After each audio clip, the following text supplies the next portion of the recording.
AMG Hobby Talk number 67. We are back here with the Collector of the Scalps, Collector of the People. Steve, how are you?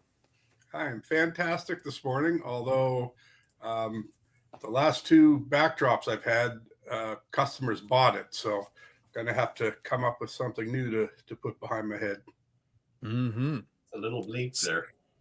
Victim of your own success. And now you sit, and now you're in the void, all by yourself. Well, a little bit more going on in the background there. Bonus Blair, how are you? I am fantastic. Sorry, Steve stole my fantastic, so I'm still using it. Well, it happens. He's in the void. You got to let him have it. It is what it is. It's one of those deals. So we are in the post-Super Bowl hangover. We did have the conclusion of it. The three-peat was thwarted, and the Philadelphia Eagles were victorious. So congratulations to the Eagles and, their fans outside of Philadelphia, of which I don't know. I think most of their fans was basically people didn't want to see Kansas City. That's pretty much all it was, and Philadelphia themselves. So hopefully they didn't burn too many things down. They do get a little excited over there. So either way, congratulations to them. So that's the conclusion of a football season. My takeaway, my big thing that I want to keep an eye out on in the next week or so, and maybe we'll revisit this in the next couple of weeks, I'd like to see what happens with the Mahomes prices and Jalen Hurts, respectively. I want to see what happens. Jalen Hurts has plenty of room to go up.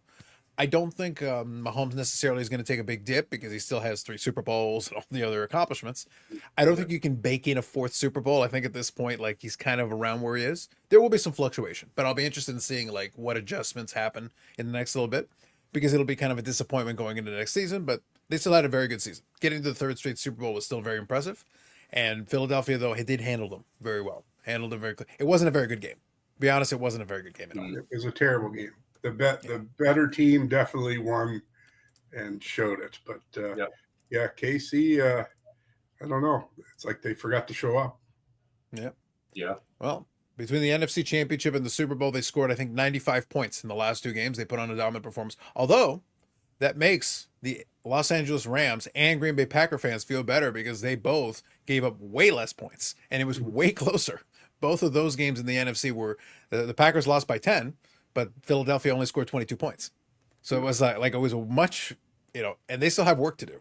Over in Packerland, we know there's more work to do. It's like, well, we held them to 22. You guys suck. So we get to kind of enjoy that. So we've at least got room to improve, and so do these other teams. And the Rams were within 8, so that was a pretty close game for them. So something to build on for these teams. So good luck to them. All right, so this week we're going to focus on a couple of things that came in the store. We're going to talk about Allure. Allure is going to be our main thing that we'll touch on a little bit. We do have some other stuff that came in the store, and we do have a comment from last week. What we'll do is we'll make sure that we get it out to the social medias. So if you follow the social medias, that's the best way. If you're not already subscribed, I'm going to encourage you at the beginning of the episode. I do want to see some more people subscribe, because that way you'll make sure you don't miss these episodes. That's the best way to make sure you catch everything. And also the visual version is a little bit better because you get to see all the pictures. We don't really necessarily take too much time to describe them because obviously they're a little tough to describe because there's a lot of stuff going on with the images, but do use the contact points. I've got the scrolling ticker in the bottom there to show the website and everything. That's the hub. That'll take you to all different places. I also want to remind that there's the eBay auctions that run Sunday to Sunday. So that's always ongoing. That's a good place to check out different things that you can see with what's going on in AMG land. There is a holiday, I think, Steve, correct me if I'm wrong. I think the Monday will be a holiday for you guys as well. I just heard about that in our pre-show chat. So we will definitely update whether we're open and closed. But yeah, that's kind of news to me. And thanks for throwing me on the spot. Hey, no problem. Around the country, they usually throw one in there. So here, what I'll do is, if you're like Steve and you're not sure, check the social medias, because that's where you get the update and you'll find out about updated hours. Otherwise, Steve will be going to work and he'll be not only in the void, but he'll be by himself. Yes. All day. Could be, you never know. That could be a thing. Could be very exciting. We could just do a signing. Steve could just be there signing autographs, taking pictures. It could be a very exciting moment. Yeah. Geez, wonder why no one's here. What's going on? Mm-hmm. It's like it's not just Blair not wanting to come to work. No, actually, it turns out he legitimately shouldn't be here. Yeah. Who knew? Perfect. So yeah, check the social medias. That way we can make sure if the holiday has any impact on you, then you'll know that'll be the best way to double check, and you can follow it. So follow those social medias and it'll give you all the information. Okay. So let's go in here. I want to read one of the comments from last week. So Gotham, as always, graced us with the comments. So thank you, Gotham. Wow. Killer X-Men. Great video as always. Thank you for the encouragement. Appreciate you. So the X-Men, Giant X-Men was included in that, which is great. Oh, let's see. And if you do have any comments or anything, you're welcome to include them. We will acknowledge them on the following week's episode. But otherwise, as I said, if there's anything that you need to get an answer for more quickly about quantities or pricing or anything, reach out directly to the store. That's the best way to get a quicker answer. Okay. I'm going to go through quickly the list of stuff that's coming in this week. Like I said, we'll focus on Allure, but I'll go quickly through a couple of these other ones. So here we've got, and again, quantities and pricing and everything, reach out directly to the store if you need that information. 2024 Panini Donruss Football. So we've got that on there. 2024 Panini Photogenic Football. So end of the season, but you still got a couple of football products here. 2024 Panini Rookies and Stars. We do have listed here 2024 Topps Baseball Series 1 and Topps Series 1 Jumbo. So 2 formats. Steve says, sounds like you've got a little bit more than what's been the case the last little while. But again, double check quantities and prices. That way you make sure that you get a chance so that you don't get left out. We do have Allure, which is what we're going to focus on. On here, I do see 2023 Upper Deck Halo. So we did double check. It looks like it is the video game franchise. So if you're interested in chasing some Master Chief, it looks like that's there. We're not going to feature it, but it looks like, from what I can see there, it looks like they've got some cards from Metal. They've got a couple of designs there, some stuff that looks like unique to them. So if you're interested, do look into that, and that may be something that's interesting to you. And the rest of it is kind of displays and albums, so I'm going to leave that be. And I think that's it. Is there anything in here that you want to make any notes about, Steve? Yeah, just the baseball Series 1. For whatever reason, the last 2 issues, we were very limited in supply. So this one we do have a little bit more. So hopefully we can, satisfy more people, and we'll be selling it both as sealed hobby boxes and also as packs. So probably will last a couple days, but don't wait too long to come in and get it, because we suspect, it will move fast. Yep. And while we won't be doing a full preview on it, I can tell you, just if in case you're interested, something that may be of interest to you, is that with this year's series, they try to do different little things that they'll throw in there to try to make it interesting for folks. I believe in Series 1, they are going to do a tribute to the Frank Thomas No Name on Front. So that is something you can chase. And it is something you can look into, which, again, it's kind of fun. The fact they're doing, it's understandable because they're doing 35th anniversary. I am deeply disturbed. The 1990 Topps is now 35th anniversary. I don't like that. Not a big fan, because I do remember opening those packs. But nonetheless, if you do have memories of that, the No Name on Front Frank Thomas was a massive chase back in the day as the error card. So doing a tribute to that makes a lot of sense. And I think some of the other players also have a No Name on Front variation. So it's something you might want to bear in mind. And they did update it. So they threw it in there. I'll just quickly show you an image just so you can see. So right there's a Frank Thomas No Name on Front. Images courtesy of Topps. So updated picture of Frank Thomas, but at the same time, you can see that No Name on Front on there. So it is a little homage to an infamous chase error card that was thrown on there. And they've got another one that's basically player number variation. So it's the player number in the background, and it is limited to the player's actual number. So Gunnar Henderson is number 2, so that is limited to a print run of 2. So they do have some very tough chases in there if you're interested in checking that out. So otherwise, you can always look up a lot of the information. It is available online, and you can check it out for yourself. Okay, so let me quickly go in here. And one thing that I wanted to do is let's take a look at some cards that came in the store. And let me go a little bit in reverse order here. That way I keep the pre-war to last, because I think we can have a little bit of fun with that one. So let's go backwards. Okay, let's see here. We're going to start off with very modern. So we got a 22 Metal Universe, a Moritz Cider, the Jambalaya, which, by the way, the scans don't do them justice. If you do get one in hand, it will actually show much better in hand because you can move it around. You'll see the light will play with that card. The Jambalaya cards, it's kind of interesting. So this one's in a PSA 10. For a die cut, that's actually pretty good because the edges can get messed up on these very quickly. Yeah, especially the black borders. And I like the Jambalaya. So I just like saying Jambalaya. So, but the fact that it's a 10, they are actually quite difficult to get in high grade. Absolutely. And that's a good for some reason. For some reason, when we say that, it reminds me of a stew. Well, I think that's kind of what they're going for. Yeah. Got to go with it. So I'm looking forward to when they get around to finally matching it up with gumbo. Yes. Yeah. Gumbo and jambalaya. That's what we're going to do. All right. Speaking of Metal Universe, Marc-Andre Fleury, green precious metal gems. So Ooh. we've got kind of the newer design on this one for the precious metal gems. The greens are out of 10, so it is numbered there on the front as opposed to on the back, which has been historical on a couple of the other ones. So this issue they put it in there. This one's an 8, but again, precious metal gems, they do chip very easily. So an 8 is actually a decent grade for a PMG. It's not bad. And then Marc-Andre Fleury, this is a good one. They've got him in as a Minnesota Wild player. So kind of a, not really a color match because the green is way more dark green for the Wild. But nonetheless, a nice green PMG on there. And Marc-Andre Fleury is right at the end of a Hall of Fame career. And he's kind of doing his farewell tour a little bit. I don't know. Did he announce that he's retiring after this season, or he's getting close? It's leading up to that. I haven't heard it. He may have said it, but he's definitely been doing his farewell tour. And I also noticed too a little bit of an uptick in his cards. So collectors preparing for it. We actually did have a PSA 10 Future Watch auto that we sold on Saturday. But he's just been a class act his whole career, and he's had a phenomenal career. Absolutely. And as a quick story, every year you've got the Young Guns in Upper Deck, and I never really opened a ton of flagship Upper Deck because I was never a big set chaser. But I remember, I think it was 0304, I believe, was 0304 was the year that he was one of the Young Guns. And actually, I opened one or two boxes at the expo, and I actually pulled a Marc-Andre Fleury Young Gun. Now, this was at the time that you could get the Upper Deck boxes fairly cheap for flagship.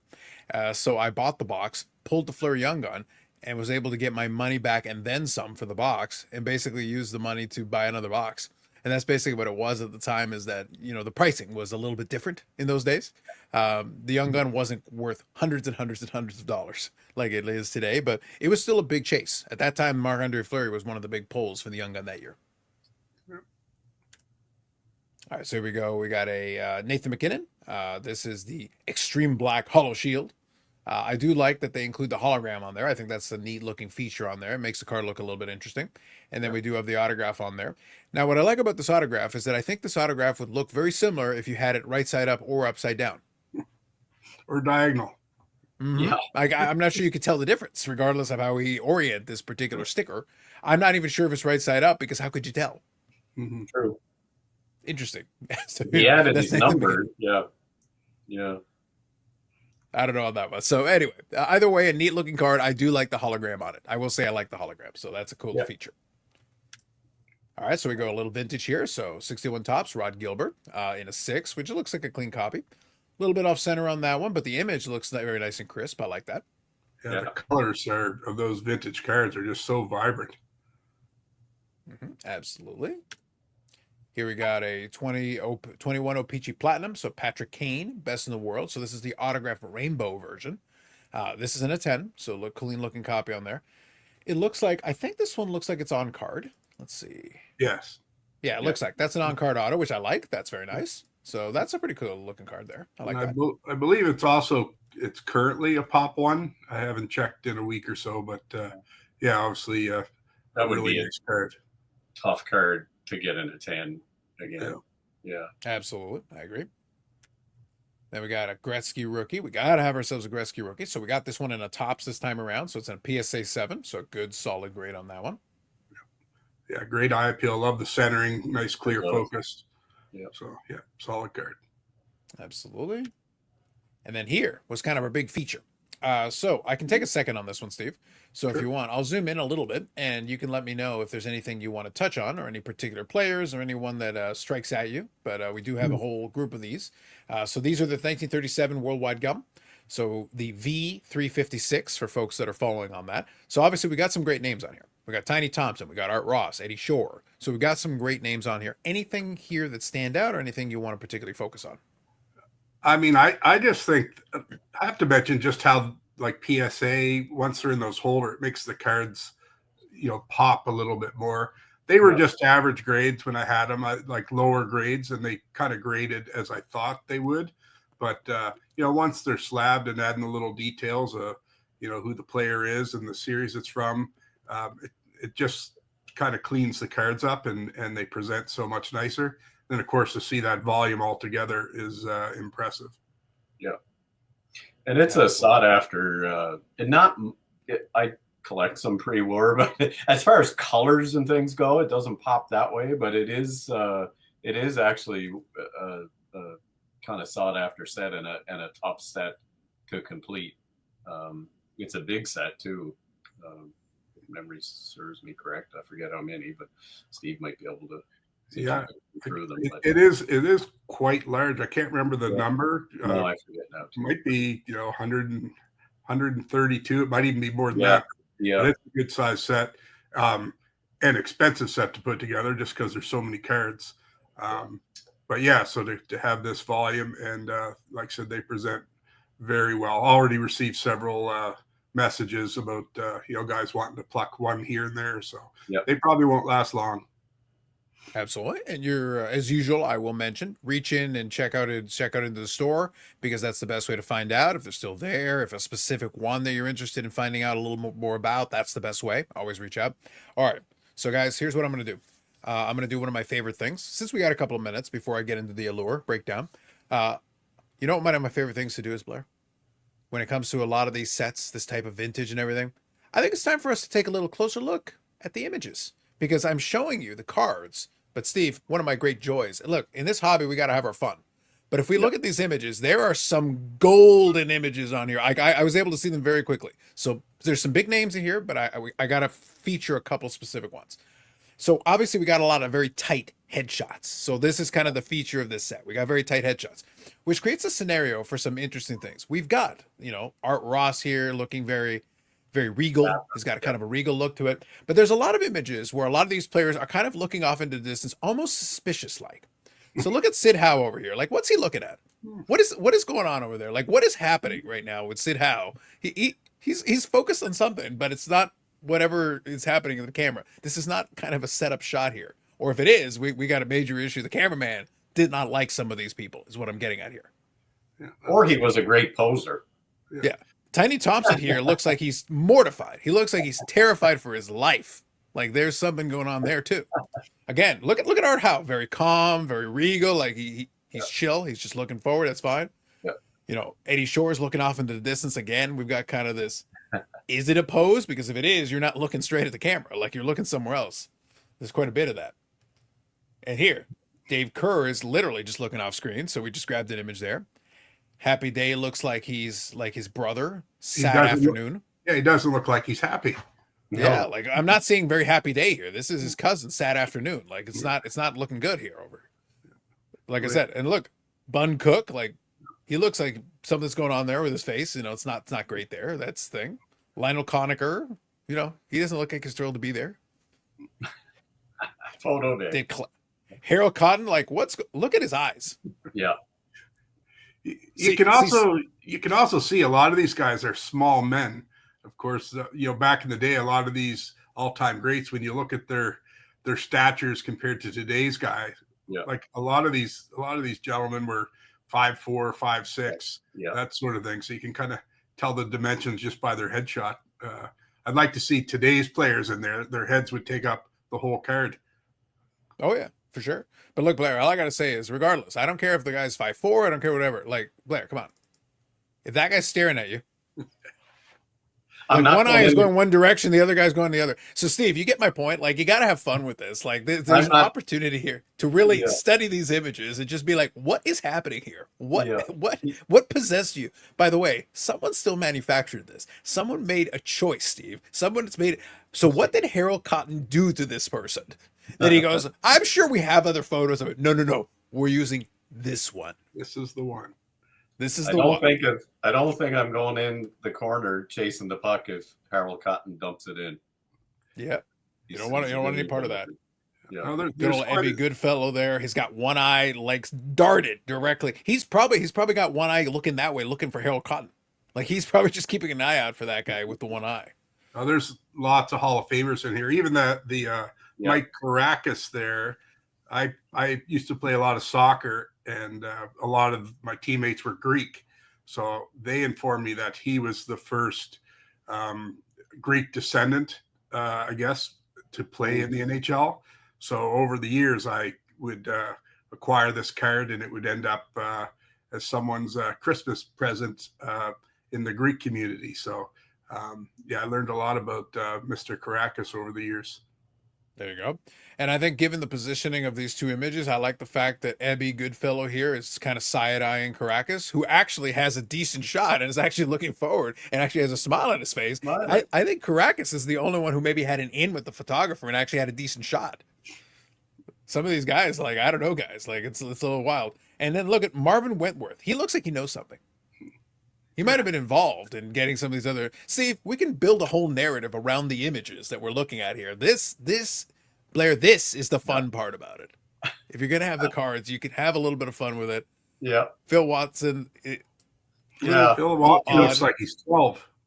Yeah, I was just gonna say, it looks like he got his kid's photo put on his head. Yeah. Very interesting. Very interesting. Yeah. So you see, folks. Sometimes especially with a lot of the vintage and looking at a lot of the older, especially if they use the tight headshots. Look at the cards. Sometimes take a look at you'll find weird and wacky. This is one of the fun things whenever we show cards of the week here. You've seen how many times I'll see something in the image and then I'll point it out. Like now you can't unsee it. Now the next time you look at Marvin Wentworth, you look at his face and go, "What do you know? What is going on there?" And then what's happening with this guy and what's happening with it? You can have fun even with the vintage cards. There's plenty of fun to have with it. It's an added element. Enjoy your hobby. That's my recommendation to you. Absolutely. I like back in the day. I think I've moved some of them now, but I really enjoy some of the, I guess, the nicknames or names that they've used on some of these are great. I don't have any examples, but maybe another time Steve might know some himself. But there's some really great nicknames, I guess, if you want to call it. So I'll try to find a few of the ones I have, but they're kind of cool. Yep. Absolutely. And some just weren't very creative either. Like no. If you had red hair, your nickname was Red. Red, yeah. Or Buzz. Or Busher. All kinds of great nicknames back in the day. Yeah, well, they tried. They tried, Steve. It is what it is. But we got a long way to go before we get all the way to you, God. Got a long way to go. But regardless, I appreciate that with that images there, you were able to bring a lot of joy to it. Again, it wasn't until I took a closer look at it, I started looking, there's some fun images on here. We can have a little bit of fun with this. But that's part of the enjoyment of it. And you see, even in 1937, we can still have a little bit of fun with it if you look into it. I do recommend that with new cards or old cards. Take a closer look at the cards. You'll be surprised. Sometimes the photographer had a little bit more fun than you think. Or maybe they had a vendetta. A couple of those guys, I think there's a little bit of a vendetta with some of those choices. It is nice to do this, though, because nowadays everything is so focused on, monetary value and, that kind of thing. So I think a lot of times this gets lost in the hobby, looking at the cards and, chatting about them or something you find interesting or the pictures or, yeah. Very true. Are you getting emotional, Blair? A little bit. Yeah, a little bit. It's all right. Understandable. Yeah. All right. Let's talk about 24-25. Yeah, talked about 24-25 Allure. Okay. So for a lot of you who are familiar with this product, this has been going on for a while. I like Allure. I'm a fan of the product. There's a lot of elements of it that I enjoy. Every year it's very similar. This one's going to be similar format to what you're used to. I'll highlight a few specific things for you. One thing that I'll say right off the top, big fan of the fact that the Allure was kind of early with Upper Deck on labeling the parallels. So they do put the parallel on the back, the name on the back of the card, which is a big, super big help, especially with the amount of parallels this set has. I appreciate it. I appreciate it early on, and they've continued the tradition. It's been very good. They followed on to the other things. We joke about AEW. They had their Allure release recently, and those are labeled on the back. Awesome. Yeah. And then with the hockey, it labeled on the back. Really helpful if you are a team collector or player collector, so that you know at least what you have very quickly without having to, hunt and peck to try to figure out exactly which one. Yeah, no, I agree. I remember sorry, I'm getting off topic here, but just with Prism, like basketball and stuff, I had one heck of a time trying to figure out what some of the inserts were when I was first starting to price basketball. So, yeah, I love it. Yeah, the only time you really had a good luck with those is if it was numbered. If the checklist showed which one was numbered, you could check that way. But sometimes you were using the same color with a different pattern or laser versus shimmer versus whatever. Yes. And that created a bit of an issue because then you're trying to figure out and differentiating between. So like I said, this one is very parallel heavy. So I'm going to give you a quick breakdown of that. So what you need to know is that the main set is 150 cards. So that's the main base set involved in there. The first 100 is veteran cards, and then the rookies are approximately one per pack, and that's the remaining 50 cards in the checklist, approximately. So that's kind of what you need to know for that. So you got chromium. These are chrome cards, which makes for some very striking cards. So there's a lot of patterns here. So let me go through them. So you start off with black rainbow, and there are different ratios depending on the veterans and then the rookies. The rookies are a little bit tougher. There is a retail blaster exclusive, which is called Glitter Bomb. I haven't seen too much about that, but I have heard about it. So it's something, if you do see it, an image, check it out, because that is something interesting there. Red rainbow. So black rainbow, red rainbow are two standard. These are not numbered, but they will be labeled on the back. So for red rainbow, for example, they're 1 in 6 packs, and I'll give you the breakdown and configuration in a minute. Orange slice, I believe, is approximately 1 per box. We'll confirm that in a minute. But orange slice is there as well. And then rookies are 1 in 24 packs. So you see the ratio doubles on those. Then you've got gold glitter bomb, which is numbered out of 199. Green rainbow is numbered to 99. Blue line, which also has kind of a tracks pattern, if you're familiar with those from other sports. Yep. That one is numbered to 35. Purple diamond is numbered to 10. And then you have 1 of 1 printing plates and the golden treasures. The golden treasures is kind of your big chase, especially if it's a rookie, like a golden treasures 1 of 1. That's a big one that you can chase after.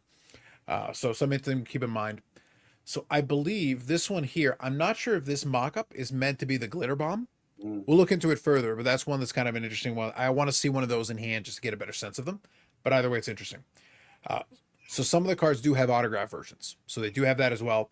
So for autographs, you've got red rainbow autographs, blue line autographs out of 35, purple diamond autographs out of 10, and golden treasures 1 of 1. Now it's some cards. So remember to check the checklist. That way you'll know which one has an autograph variant if you do want to chase that. So here's an example of your autograph here. You do also have photo variations. So that is a thing. And generally speaking, those are labeled as well. So if there is a photo variation, I don't know if they've done the numbering scheme where they'll put it with the number or if they'll just put photo variants on the back, but they generally will label it in some way so that you know. Those are a case hit, 1 in 144 hobby packs. So those are tough. But double check, because usually they will label it on there so that you will know it's a photo variant. That way you don't get lost. Don't put it with your other base. Double check. Take a second to double check. It's worthwhile because those are case hits.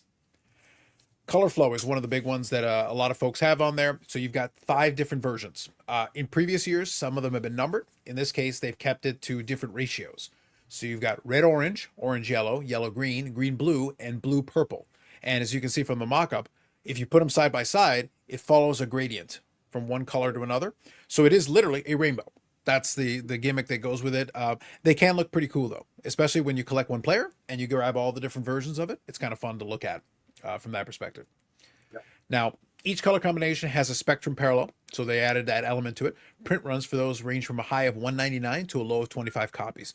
So they're going to have the base version of color flow, and then they've got a spectrum version where you got numbered variants. So you can chase both if you want to, and that'll be 2 different rainbows in 2 different sets, one numbered and one unnumbered. So bear that in mind. There are full rainbow autographs, which is kind of a version of that, which is an auto version, and which are among the most common signatures. They're 1 in 24 hobby packs, so those are available. And there are 1 of 1 golden treasures versions as well. So there is plenty of versions of golden treasures. So bear that in mind when you're looking out for different cards for your player. You've got colorful futures here, which is a new insert. Young players, 1 in 12 packs, and you do have parallels to that as well. So again, very parallel heavy, and a lot of these inserts have signature variants.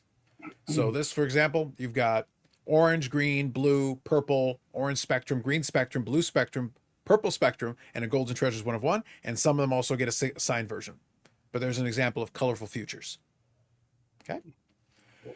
2 more insert sets. Across the pond, looking at European players, while protectors of the ice puts the spotlight on goalies. So if you're a big goalie fan, goalie collectors are a big contingent of the hobby. So you do have a protectors of the ice insert specifically for you goalie collectors. So that's there for you. Big one, doubloons. Doubloons is one that in hand, some of them actually look really nice. That's a very tough chase. So 1 in 72 packs on that. There are 16-bit, Blair's favorite, enjoying the Super Nintendo days. So there is 16-bit. Those are 1 in 720 packs. So those are multi-case hits. Those are extremely tough. They might look, again, if you're around my age, you remember the Super Nintendo, so it's kind of a fun gimmicky card. It's a gimmick, but it's kind of a fun gimmick if you like it. But 1 in 722 packs means you pull one, that's a serious card. Like if there are collectors for those that will be chasing after those. And then there's another one called Impressions, which we don't have a mock-up here for, but Impressions is 1 in 1,440 packs.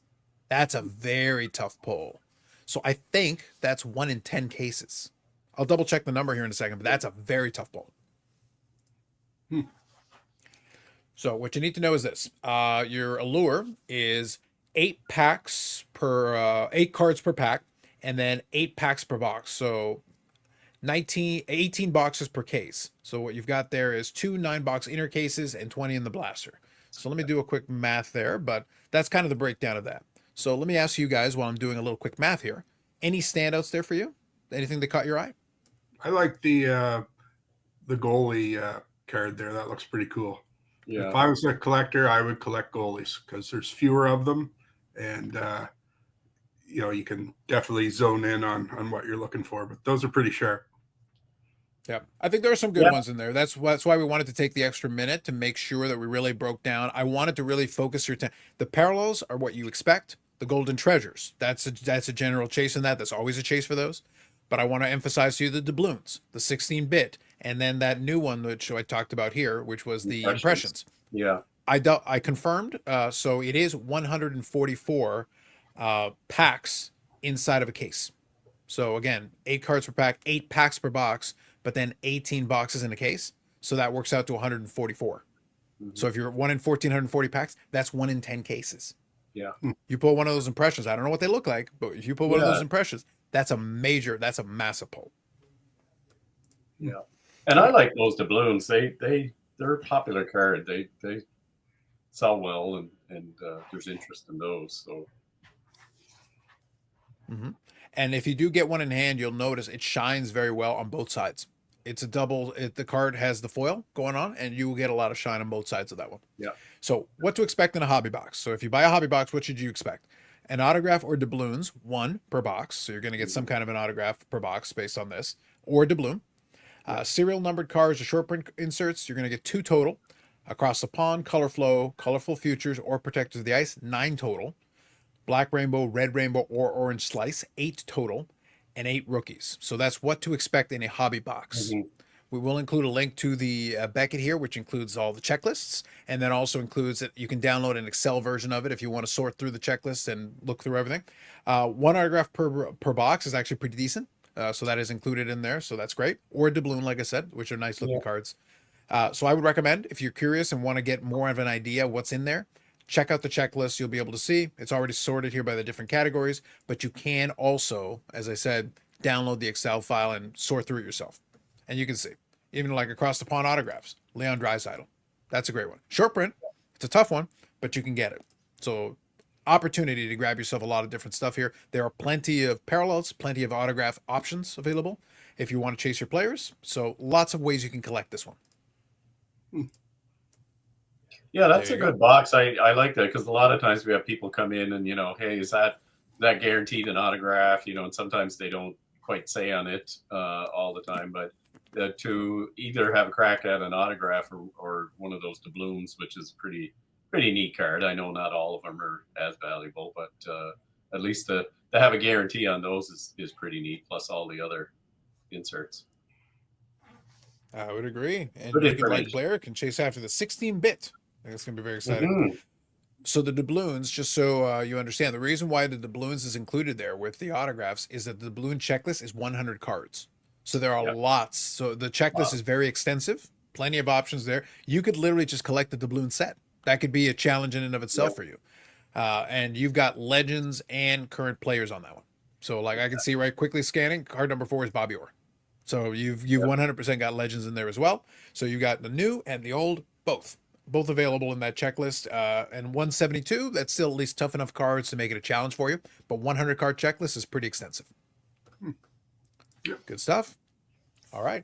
So I think with that, Steve, is there anything else we want to make sure we touch on? We covered the key things. Reminder, we will give you, again, we'll keep reminding you as we get closer to it.